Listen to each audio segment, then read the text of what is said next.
Takes a bit usually.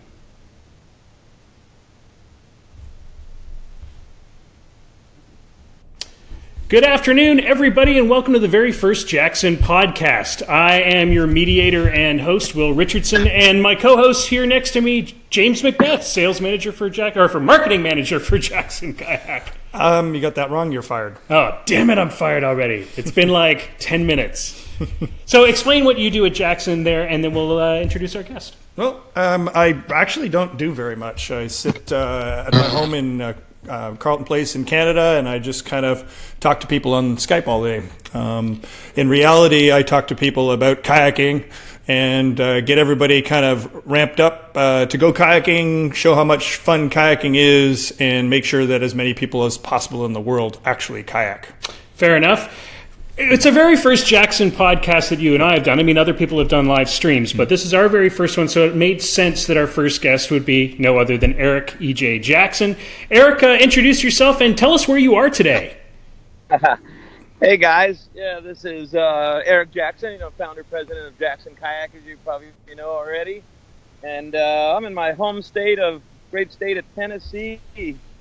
And we're running around Chattanooga with my wife, Christine, and my son, Casey. We're going to do a little kayaking. We're going to paddle our Rivieras out to Bat Cave on Nickajack Lake at dusk. And we're going to watch hundreds of thousands of bats come flocking out of the cave like in Scooby-Doo. It's going to be amazing. That sounds pretty sweet. So the way that the Jackson podcast works is once every week or once every couple of weeks when we have the chance and a good guest, what we're going to do is we're going to do some Jackson announcements. We're going to tell you all about all the new and exciting stuff coming from the whitewater world, from the fishing world, from the recreational kayaking and touring world. And I want to hand that over to you right now, James. Tell us, give us the scoop. What's some of the new, cool, and interesting news coming out of Jackson? Well, always good news when it comes to kayaking is the starting of seasons. So we're at a pretty good spot right now where everything's starting, both whitewater and flat water. In whitewater, we've got like a lot of flows on the Ottawa River right now. By the way, EJ, it's 60 on the Ottawa River today. That's the water level. So yeah, so we have pretty heavy snows all year, all across North America, so the whitewater's flowing. The good news is it also coincides with the start of creeking season. So our whitewater team has kind of got two focuses right now in regards to getting out there and getting at it. One being the creeking season. There's a couple of races coming up. There's been a couple of races, and there's also the freestyle circuit. This is a World Championships year. Yay! That means our Jackson Kayak freestyle force is out there. So we have rock stars flying everywhere. On the creeking side, we've got an exciting new boat called the Antics that's been out for a while now. And we have a new boat, right, EJ? Oh, yeah. Nirvana about to come out, very fired up on that. I know the whole team is fighting over the prototypes. It's actually one of the more interesting things to watch. Very cordial fighting, but a lot of hoarding going on. I couldn't make it there to give you the Nirvana prototype. Sorry, but yeah, it's actually really fun to see from my point. I'm kind of the middle guy when it comes to the emails. James, I get these long soliloquies and why they think they qualify to receive the Nirvana up front, but it's been a lot of fun and the excitement's pretty big on that one. And we got a couple of races that we're hoping to get it involved in as well. So stay tuned for that. It's just about to be printed, and the shipping's going to start momentarily. The same kind of atmosphere is kind of engaging our fishing team as well. On the fishing side, we have this thing called the Flex Drive. The Flex Drive is pretty exciting. We've been in prototype now for about 6 months. It's now being fielded. The production version, the first test version, is being fielded as we speak, and it looks like it's coming out any day now. So we're pretty excited about that, and the fishing world's been holding their breath on what Jackson's going to be coming out with in regards to that. And of course, it coincides perfectly with the melt everywhere, and the season's starting to pick up here in Canada as well as in the northern states. So the Coosa FD is on the way. I've been getting more people asking me about the Coosa FD in the last few weeks. Team members they have their orders in. They want to get one right away. Like, EJ, where is it? Like you said, people are holding their breath. There's the floodgates are going to open.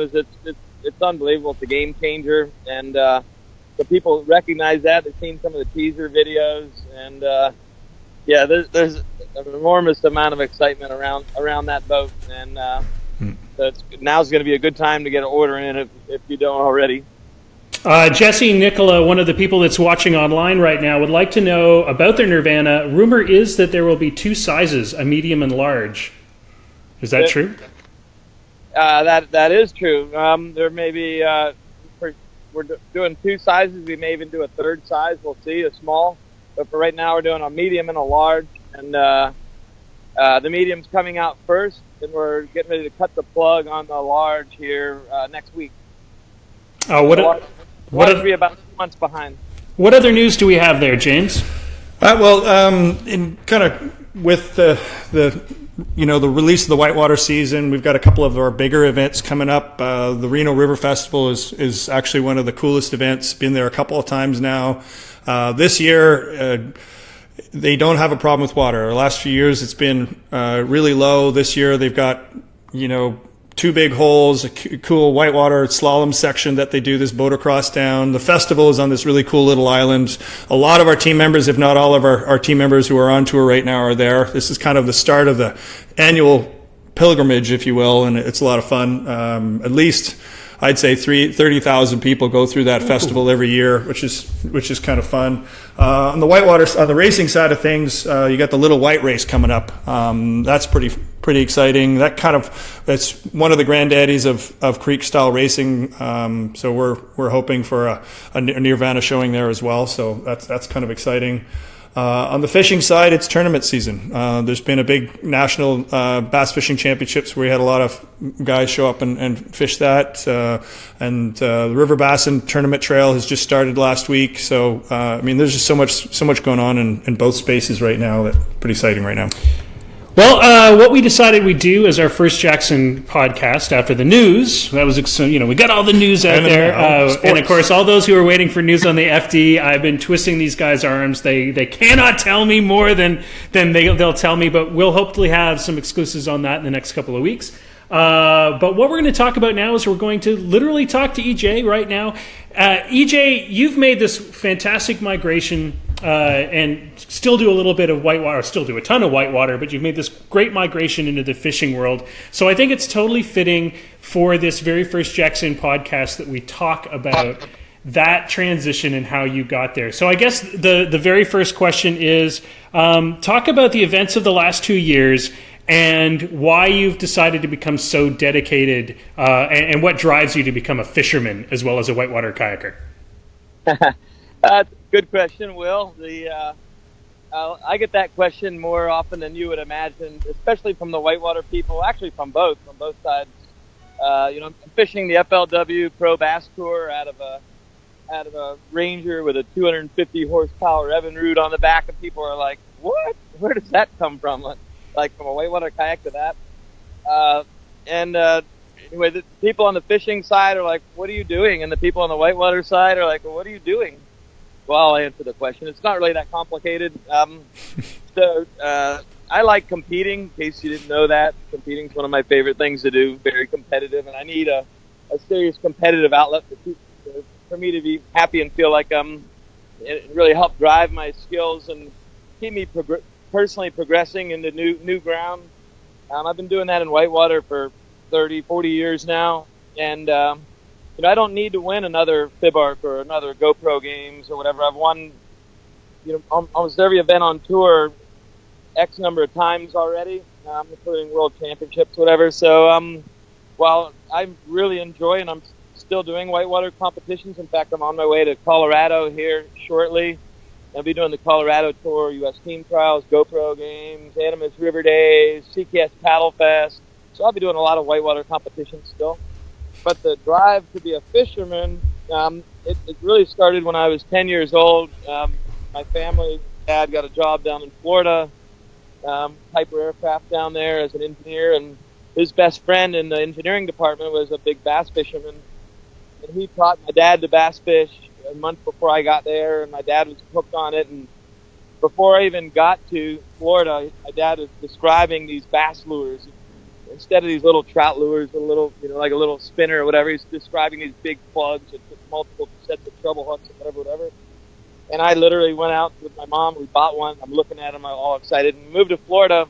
I started fishing almost full time, like every day after school. My dad and I went every weekend. We had a little John boat, or we fished out of a canoe. And then I found the local tackle shop, Bill Johnson's Pro Bass Shops, was within walking distance. And Bill Johnson was on the Pro Tour. He had monthly big bass competitions, big crappie competitions. And I entered them every single month, and I would win a lot of them. I'd win a lot of free tackle. And I really wanted to be like Bill Johnson when I grew up. I was going to be a pro bass fisherman when I was a kid. And then, but then my dad, the engineering department was laid off in Piper because they almost went out of business, whatever. And we moved to New Hampshire. My dad wanted to start whitewater kayaking and skiing and stuff like that again. I'm leave Florida. So we get to New Hampshire. There's no bass fishing, no pro bass fishermen. Now we have kayaks. So I'm like, oh, I'm going to be a pro kayaker guy. That was when I was 15, 5 years after I moved to Florida. So you kind of know the rest of the history. I've been a pro kayaker since full-time kayaker, making money in kayaking since I was 16. So since 1979. And then once we made our first fishing kayak, actually, the way I got back into bass fishing was meeting Drew Gregory. I mean, I'd been bass fishing a little bit, like on the Ottawa or whatever. But I literally, Drew Gregory came to me. He's at my house, and he's going to pitch to me a kayak design. It's going to be a whitewater kayak that you can bass fish out of. I'm like, really? Like, wait, you want to go down rivers and catch bass at the same time? Like, holy crap, that's unbelievable. Like, we could make that. Like, I could wrap my head around that, and I knew I would like one of those. Like, that sounds like something I would want to do. And sure enough, we brought Drew on, and he helped us create all the cool ideas. They went into that first boat, the Coosa. And, well, you know me, if I'm going to be making something, I got to sell it, right? So that means poor little old me is going to have to go out and get in my Coosa and go bass fishing. So that's kind of got me fishing a lot, and I had a legitimate excuse to fish pretty much as I want. Well, and we can comment on that. Both James and I are avid fishermen. I've been making the kayak fishing show for years. James and I usually get out, what? Well, last year was a poor year. Last year was a very poor year for us fishing. But, I mean, the one of the reasons that I love Jackson Kayak is one of my favorite first kayak fishing experiences here in the Ottawa area was with you two guys. You didn't own any fishing kayaks at that point. You borrowed a couple of mine, and we went fishing in our backyard. Yep. And you and I have been fishing buddies ever since. EJ and I have gone on several trips together with the kayak fishing show, just throwing lures. James, did you have any questions for EJ? Well, yeah. One of the first things kind of that came to my mind when EJ started fishing up on the Ottawa with me was he going to go after bass or some of the cool fish that are around Tennessee? So tell us about your homeland there in Tennessee. There's some good fishing around there, I hear. Yeah, we got amazing fishing right here at home. As you know, I've got great whitewater on the Caney Fork River. The Caney Fork is quite a big river. It comes out of off the Cumberland Plateau, and there's a lot of nice tributaries to that river, the Collins, the Capkiller, the Rocky. All these tributaries, and including the Caney Fork, is filled with awesome smallmouth bass, spotted bass, largemouth bass, muskie, walleye. I mean, there's gar, there's carp, there's huge catfish. I mean, you name it. If you want to catch it, it's in there. There's crappie, everything. White bass. My last trip down the Capkiller was last week, and went with a buddy who's the editor of FLW Bass Magazine. His dream was to catch a muskie out of a kayak. Well, obviously, came to the right place. Been there, done that. Yeah. So the next question I think that we want to know about is, let's talk a bit about fishing for yourself. I mean, because there's a definite, which is I think sort of a large part of kayak fishing, fishing by yourself, having that freedom. And what is the difference between that and fishing from a big bass boat in a big tournament? Is there a fundamental feeling difference, or do you have the same sort of love of fishing either type? That's actually that question spans every sport, I think, and it's certainly the same exact question you get with whitewater kayaking or kayaking in general. People say, like, people that don't compete might say, man, he competes, he's got sponsors, does it for money, whatever. People that do it a lot, they do it because they love it. I love fishing out of a kayak. I love fishing out of a bass boat. The fishing part, I do it because I really love, but it is a different feeling when you're out in a tournament. The pressure's on, like you're trying to perform and you're trying to catch big fish, like right then under pressure in a competition against other people. That provides a different feeling for sure. But the part where you're out on the water, it's early in the morning, you're trying to find the fish, you're trying to catch them, you're landing them, you're releasing them, whatever, that whole thing is the same experience if you're doing it on your own, just with the added part that it's like a game to it.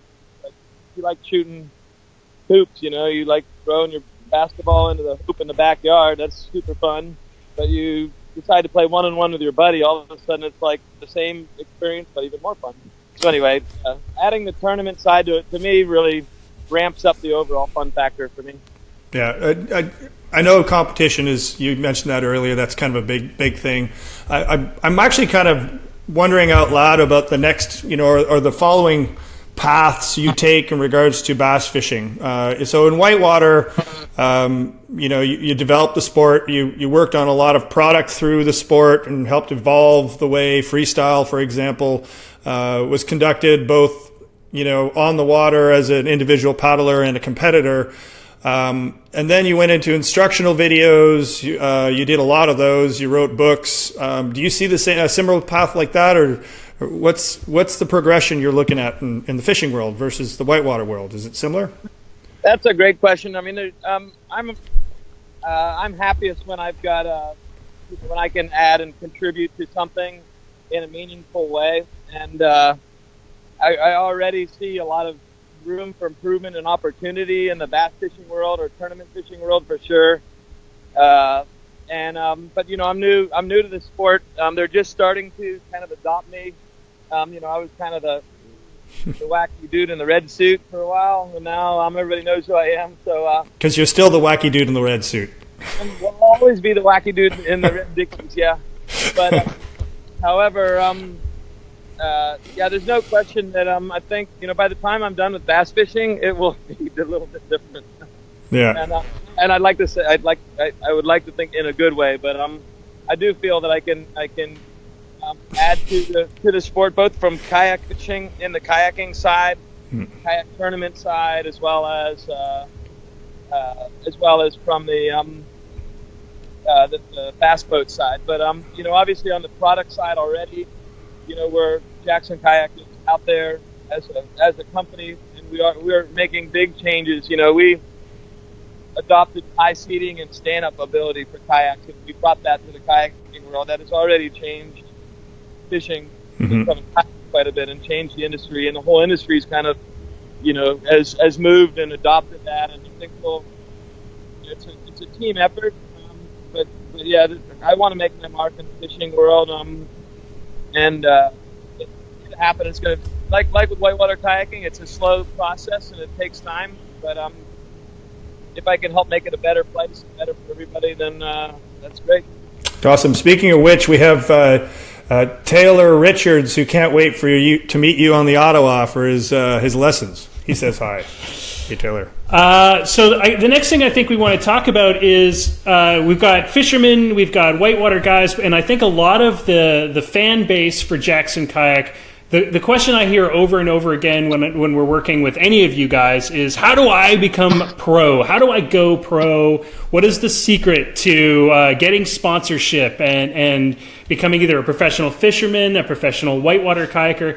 You wrote a great blog recently on sort of your tips on getting noticed. Do you want to just sort of give us the sort of EJ rundown on what the best way to go is?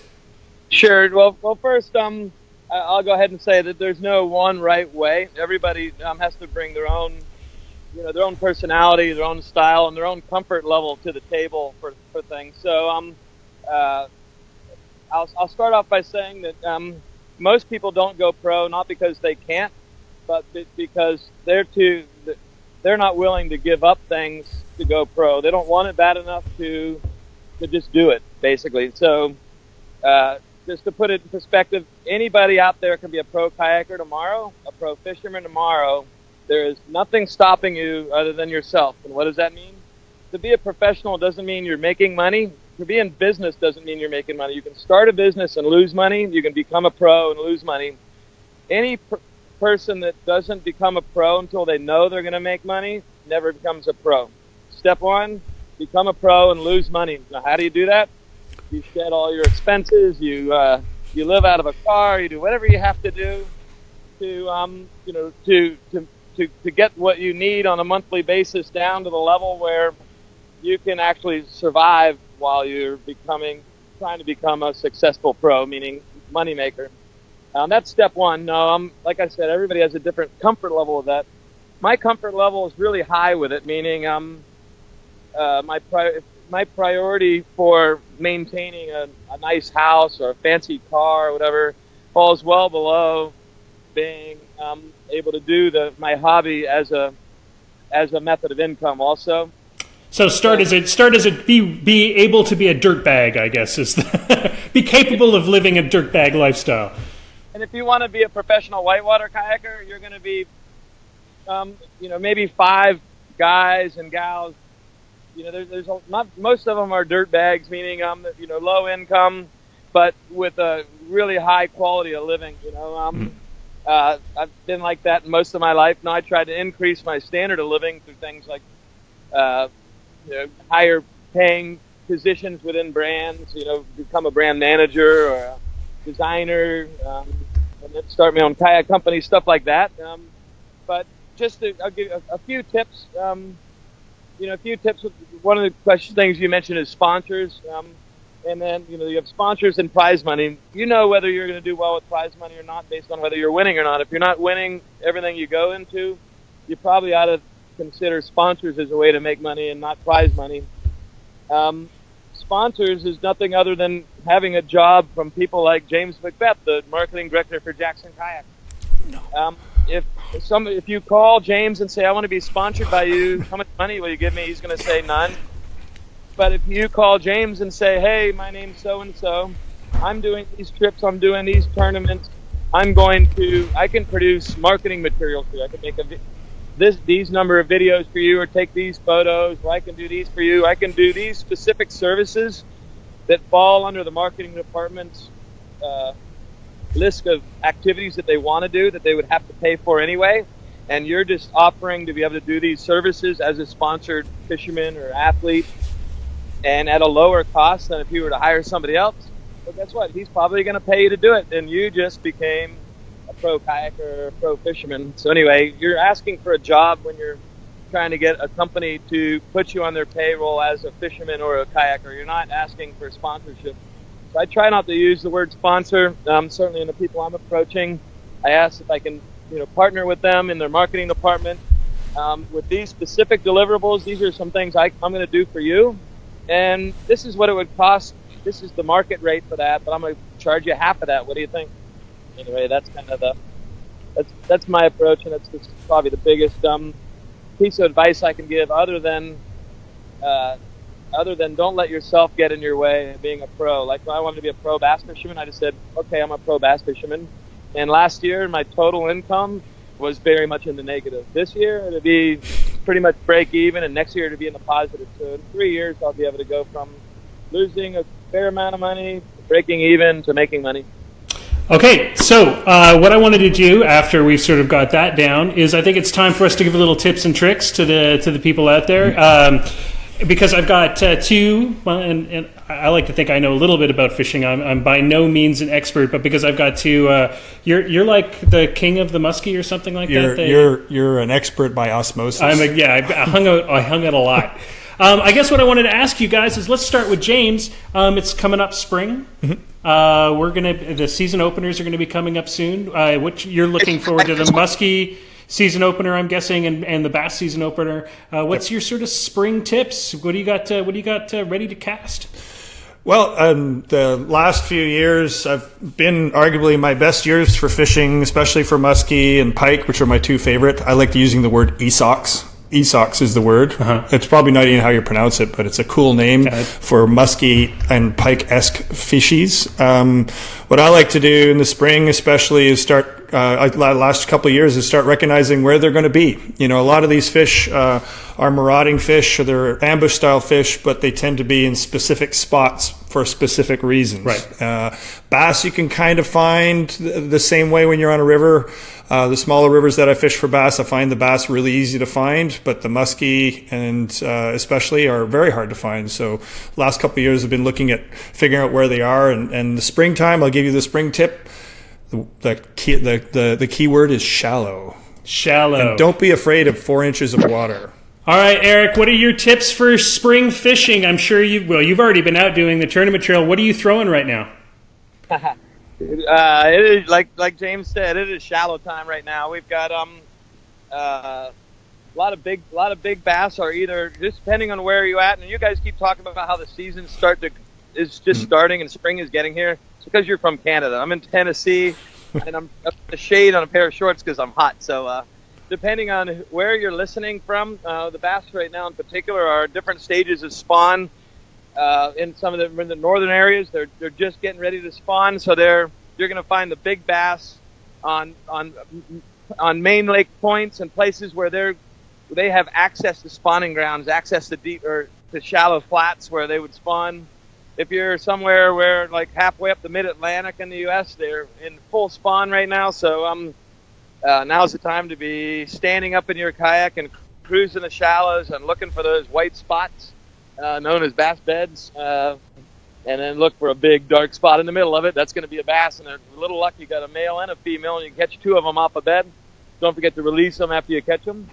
If you're down south here, a lot of them have spawned out already, and they're moving back out. So they're in the same place they are in the north right now. They're just away from the shallows. They're starting to hit points heading out or coming halfway back out at the creeks again and getting ready to go back out to deep water. So look, start in the shallow and then start working your way out towards main lake points and out where they've got access to deep water again. That's where you're going to find the big fish. All right, so to our whitewater viewers out there, James, give us a few little tips and tricks for that dipping in the colder water. I mean, we're even down south right now with the rains that we're getting. We've got high water everywhere. Got any tips or tricks for that? I think the overriding one at this time of year is just be spring savvy. We had a couple of problems here in the Ottawa Valley with wood. I always have a problem with wood. Someone was going to go there. And it was going to be me. So really, we had the wood pile on a river called the Salmon River, just up north here off Highway 7. Caused a little bit of an issue. Wood and cold water are the things you got to be careful with, especially if you're just getting out. Make sure you're dressed for it, and make sure you're scouting rivers if it's the first time down that season. Everything changes in the spring. Eric, any tips or tricks for high water? Well, it is high water. We have everything here down in pretty much on the whole east of the Mississippi River. Even west of Mississippi, I guess. Most of the U.S. is right now in super high water. So basically, my suggestion is to find new water, new personal first descents, meaning stuff that won't be running in a month or so. Now's the time to get on it, and don't forget to get to make sure. So that my tip is going to be make sure you have somebody there that's with you that's been on the water before, so you can be safe. And if you're all on the water for the first time trying a new creek or a new river, make sure you take it real slow and don't go around the corner. If you don't see an eddy, make sure you have an eddy. Get out and scout. and be safe. Like James said, high water makes wood, strainers, and that type of thing. So be extra safe. But that doesn't mean you should be afraid. Get out there and try something new. All right, guys. I want to thank both of you guys for joining us today. It's great, James. You and I will be doing this for the foreseeable future. Absolutely. We'll try to find more interesting things to put up so that it's not just our two talking heads. We're working on that. And more comfortable chairs. It's our first time, so take it easy on us. Thank you, everybody, for joining us on the cast. Remember, if you haven't been to our YouTube page, there's a lot of stuff going on there. We're going to be streaming live to that as well. There'll be some exclusives. We've got so many different things coming up in the great plan of thing. Jameson and Brooks just got back from another trip. They're going to have some cool videos coming. There's some great videos, exclusive videos coming from the whitewater team that are super exciting. You've got a sweepstakes coming up. We do. This week we are launching on Friday morning. We will be launching our next Facebook contest. It is to give away a mayfly with an Orvis set. It is I believe it's the Helix set, as a Helios set, as well as a really cool box of flies from our team member and friend Pat Cohen of rusuperfly.com. That's rusuperfly.com. This message brought to you by Pat Cohen. Very cool. Look out for that Friday morning. It's going up at 9 o'clock. And don't forget, guys, because of the way Facebook works, if you're not commenting and liking, sometimes this stuff just disappears from your feed. So make sure you're checking in on the Facebook page regularly, because there's free stuff to give away. We can't give away the free stuff unless you're checking in. And that's it for us for today. That was a quick half hour. Thank you so much for joining us, EJ. Last things you want to say to the crowd? Just good job. Thanks for doing this podcast. I'm looking forward to tuning in myself, and awesome that you guys are doing this. Looking forward to hearing some more, and thanks for having me on. Cheers. All right, guys, that's it for the Jackson podcast for this week. Don't forget to make sure that you subscribe, that you like, that you give us feedback. If you've got comments or concerns, if you didn't get a chance to watch the live cast, keep an eye on the page. We'll tell you when the next one's coming up. If you have some comments or if you have anything you want to say, just put it in the comments section below. We will be checking it out and reading it. I know James probably won't leave it alone for the next 6 months, and he'll be like, Will, somebody said that we sucked. You asked me what I do for a living. The answer is I have someone to do that for me. And I'm it. All right, guys, that's it for today. Thank you very much for joining us. We're going to cut off the live stream, and we'll see you on the water.